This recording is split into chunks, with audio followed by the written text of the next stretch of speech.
everybody, Holly here from Holliday, Anyday. Today we're going to make something sort of fun. I just discovered this new recipe. It's a recipe for brown sugar sage shortbread. And while it is a shortbread, it's not crazy sweet. And I made it and just thought it'd be perfect with a cheese plate. So we're going to make it today and then later we'll have it with a cheese plate. So here's how we go. Powdered sugar, brown sugar, fresh sage, and some kosher salt. Now what we do is, in order to get the sage, the oils all coming out and nice and flavorful, we're going to go ahead and combine with our fingers. Just rub it through in between your fingers. Real simple. Real simple. And definitely get fresh sage. Don't do dry sage. Okay, then we're going to add some all-purpose flour. It's 2 1/4 cups, actually. Once again, check the website for the actual recipe. And as we all know, when we measure flour, let's make sure we do it like this. So we're getting exactly as much as we need. We're not going to be too fancy because it's not that particular. We don't have to weigh it or anything fancy like that. Okay, so 2 1/4 cups. There we go. Let's back over here. Let's just give this a quick little stir.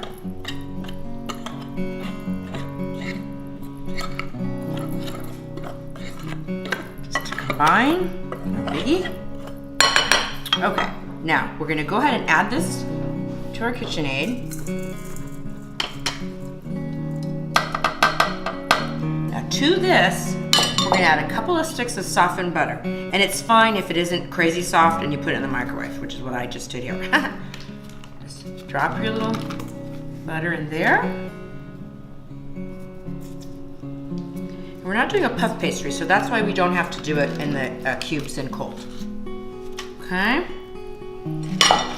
Then let's go ahead, it comes together real quick.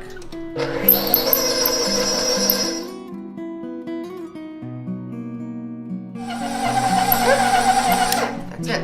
Okay. Now what we're gonna do,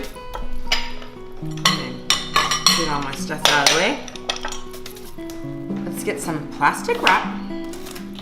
We want to turn it out onto some plastic wrap.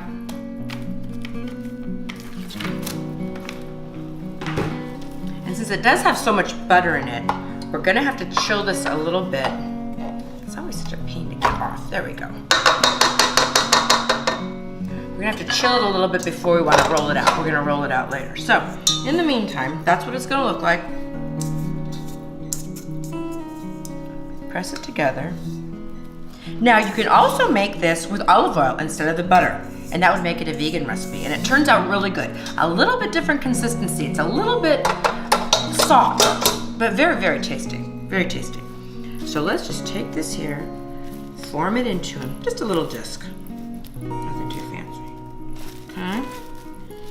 Just so it can kind of set up in the fridge. This needs to chill 2 hours or overnight.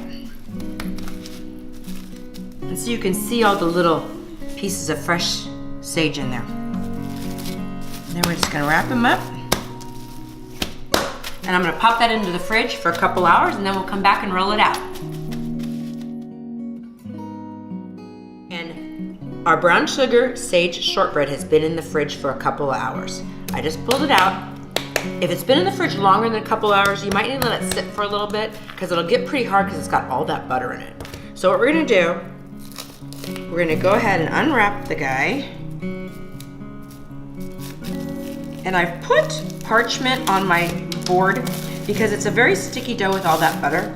So it just kind of helps it to not stick and you don't have to add quite so much flour to it. I'm gonna add a little bit of flour, just a smidge, but we don't have to go crazy. And then we can add a little bit to our rolling pin too. So put this out here. Take this little guy.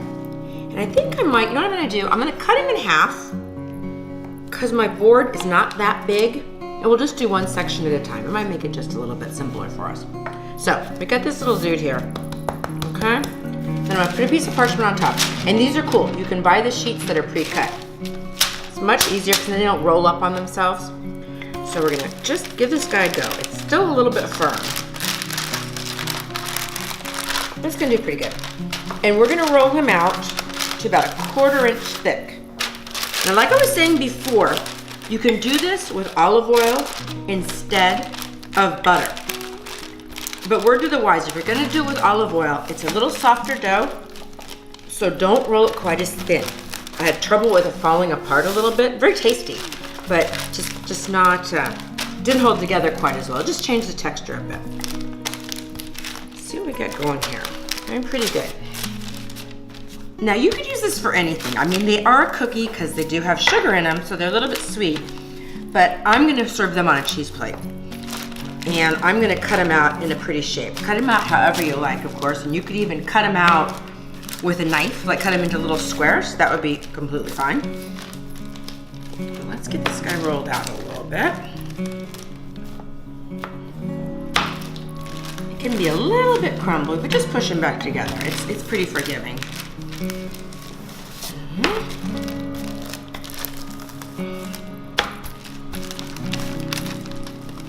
Let's give them a look. Sticking to my parchment a little bit. Let's see what we got here. Let's pull them off. Okay, I'm gonna save this for the next one. I think, let's just dust them with a little bit more flour, because it's still a little thick in the middle. Let's give them a little more. Oopsie. And if it ever gets too soft, you can just pop it back in the fridge for a little bit. That'll be fine. We're not gonna stress it too much around here, okay? So here we go. Super cool. Okay, so there we are. Let's put this aside. Now, I've got this super cute little cutter. It's like a little flower. Like I said, anything you wanted.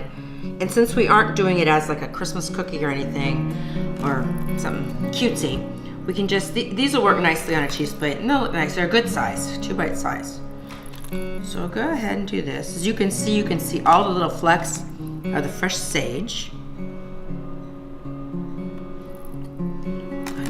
Give them a quick cut, and then we'll go back and pick them up. Okay, let's get a parchment lined baking sheet. Okay. Offset spatula, handy tool. Just plop these little guys down on here. And this is a nice thickness. Like I say, about 1/4 inch thick.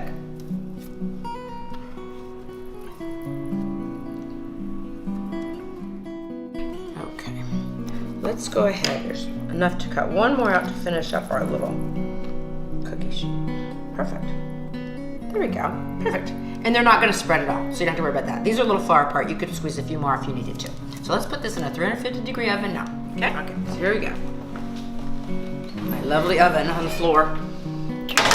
Okay. So I'm going to set my timer for 10 minutes, then I'm going to spin them around and cook them for another 10 minutes, and then we'll see how they're doing.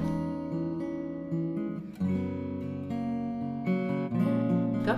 Okay, it's been 10 minutes, so let's give these guys a flip. Now, if you cook 2 trays at once, I would rotate the trays from bottom to top.